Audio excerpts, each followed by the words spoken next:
The movie opens with a woman named Iris, lying next to her sleeping husband, and she seems very disturbed. She gets up early in the morning, and grabs a red toy boat, and a pocket knife. Iris leaves her cell phone behind, gets in her car, and drives somewhere. After driving for a long time, she arrives at a desolate park, where she pulls over, and begins climbing a small cliff. Iris soon reaches the top, where she comes across a memorial dedicated to a little boy. She gazes at his picture for a while, before carving an M into a tree with a pocket knife. Following this, Iris approaches the cliff's edge, and decides to unalive herself. Despite her hesitation, she seems to really want to do it. But just when she's about to jump, a man appears out of nowhere and starts talking to her. Iris asks him to go away, but he refuses and introduces himself as Richard. He mentions that he saw a memorial back there, and believes it belongs to someone close to her. He understands she wants to be alone, because he wants to be alone too, which is why he came here. Next, Richard opens up about his tragic past, and reveals how he once got in a car accident in college, and lost his girlfriend, Chloe. The worst part is that they were fighting just before the crash and saying hurtful things to each other. Richard describes how he couldn't move for 2 months, and was trapped in a hospital bed. Upon hearing this, Iris is moved, and she decides to open up about her son's death. She reveals how her family had come to this place to spend some fun time together.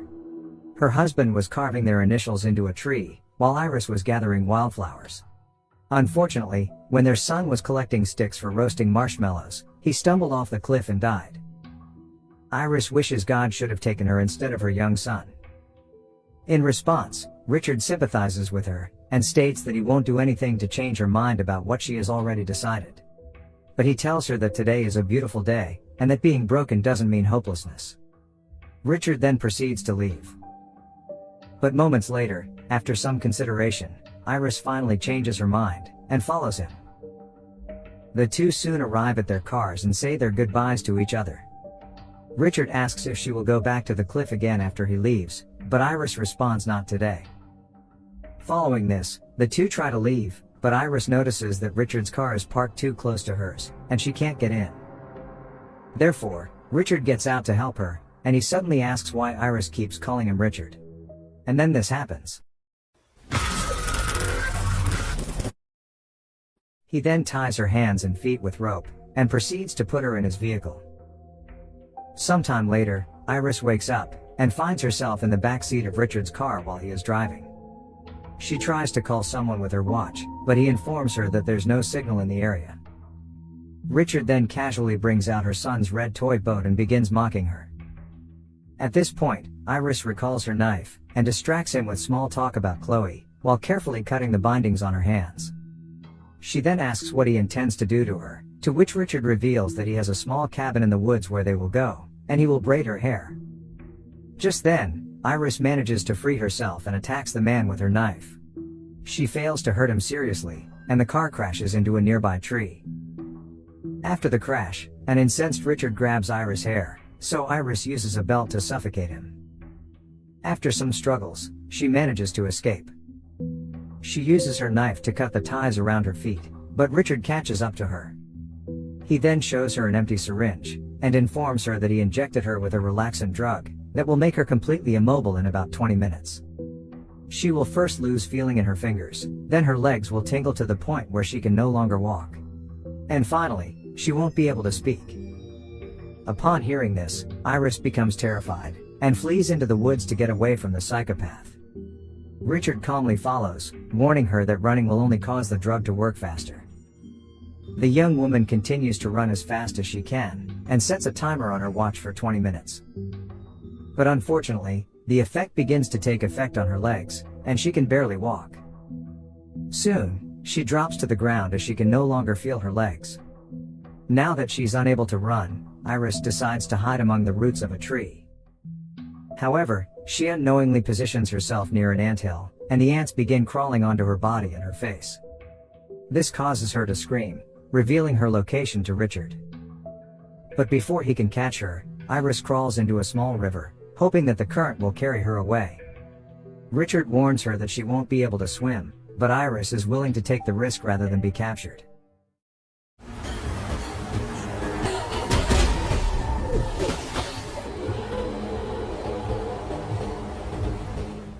After floating for a while, she musters all of her strength to grab a log and get out of the river.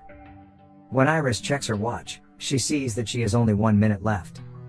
She still tries as hard as she can to reach a safe point, but her time runs out, and she becomes completely paralyzed. Shortly after, Iris notices a farmer mowing the lawn nearby, but is unable to ask for help.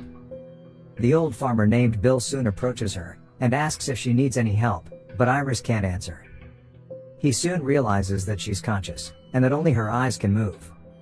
So, they begin communicating with 1 blink for yes, and 2 for no. Bill understands that she's in trouble, and assures her he will call the cops and get her help soon. After this, the kind old man brings a wheelbarrow to lift her up, and take her inside his cabin. Bill then tries to call for help, but someone suddenly knocks on the door, so Iris blinks several times and Bill realizes she is trying to alert him. He finds Richard at the door, who claims he is looking for his injured wife, and that they were in an accident. Bill requests that he wait outside, while he calls for help. However, the psychopath ignores him and enters the house. When he fails to find Iris, he pretends that he doesn't feel well and needs to rest. He also asks the old man for his phone, claiming that he lost his during the accident. Enraged at the sudden intrusion, Bill threatens to call the cops. But Richard begins to cry out of nowhere, and urges him to go ahead and do it. Seeing this, the old farmer asks for his name, to which Richard responds that it is Andrew. He reveals that his wife, Chloe, has mental problems, and always accuses him of doing terrible things. Richard claims they had an accident during which he lost consciousness, and when he woke up, she was missing. He further explains that she sometimes enters a catatonic state, in which she refuses to speak or move.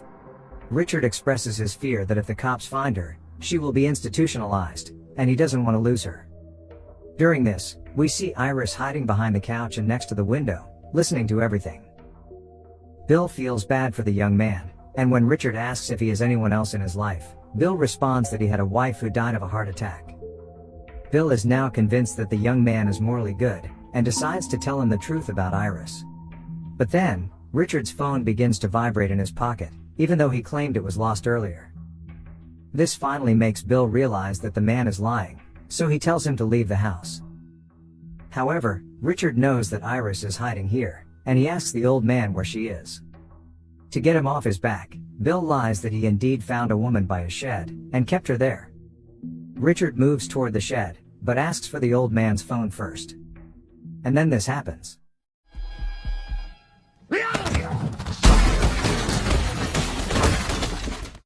Next, Bill contacts the police to report an intruder in his home. The 2 men then get into a fight, but Bill proves to be very strong for his age. He brutally beats the psychopath, and knocks him to the ground. The tough old guy gives him a few solid kicks to the waist. However, Richard begins to distract him by discussing how he caused his wife's heart attack. He reaches for a nearby knife, stabs the elderly man on the leg, and then repeatedly stabs the poor man to death. Following this, Richard picks up the phone, and discovers that the cops were on the line the entire time. He gets enraged, and pours gasoline all over the house to set it on fire. Meanwhile, we see that Iris is somehow managing to move her finger and trying to alert the psychopath, but to no avail. After setting the house on fire, Richard proceeds to leave in Bill's truck. Iris tries to reach the curtain rope, and when Richard looks back at the house, he notices the curtains opening and closing on their own. Realizing that she is still inside, Richard quickly returns to the house and takes her away. He then blames her for making him do this. As they drive away, Richard informs Iris that he has never killed a man before, but there's always a first time. Suddenly, he receives a call from his daughter, who excitedly informs him of the good grades she received on her recent test. She reveals that she and her mom are coming to his cabin to celebrate the news. But this only upsets Richard, and he talks to his wife about it. He insists that this is his alone time at the cabin, which he needs to be the best version of himself. However, his wife states that these alone times have been happening more frequently as of late, so they are coming anyway. Richard is annoyed upon hearing this, but he reluctantly agrees. Shortly after, they stop at a gas station, and Richard notices some firefighters on their way to Bill's house. He then goes inside to pay for the gas. Meanwhile, we see that Iris's hands are starting to regain some mobility, so she tries to alert the people there. She somehow unbuckles her seat belt, and when a child approaches her window, she is flooded with memories of her son. Soon, the child's mother arrives to take him away, and Iris gives her a strange look to warn her of the danger. Richard realizes that there are more people near Iris, so he immediately returns to the truck. He puts the seat belt back on her and continues on his way. Not long after, they arrive at the scene of the earlier accident, where Richard changes his clothes. He then takes another drug-filled syringe and places them on the truck's dashboard. However, as he grabs a hook to tow his damaged vehicle, a cop shows up. The officer says he received a report regarding his truck and needs to investigate.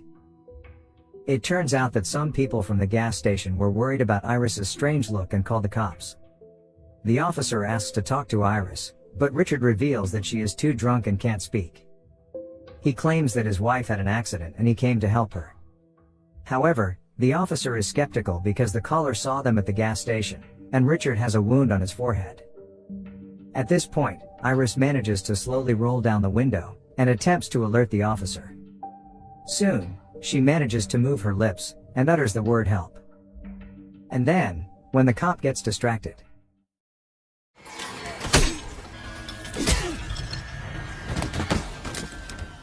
the psychopath brutally beats the policeman until he dies. He then loads the officer into his police vehicle and steals his gun. After that, he sets the patrol car on fire, ensuring that no evidence remains of his crimes. Next, we notice that the syringe he put on the dashboard earlier is gone. Richard is freaked out that he has killed 2 people already, and decides to put the blame on Iris. Iris, who can now speak again, begins to talk to him about Chloe's death. She questions whether it was because of her death that he went crazy.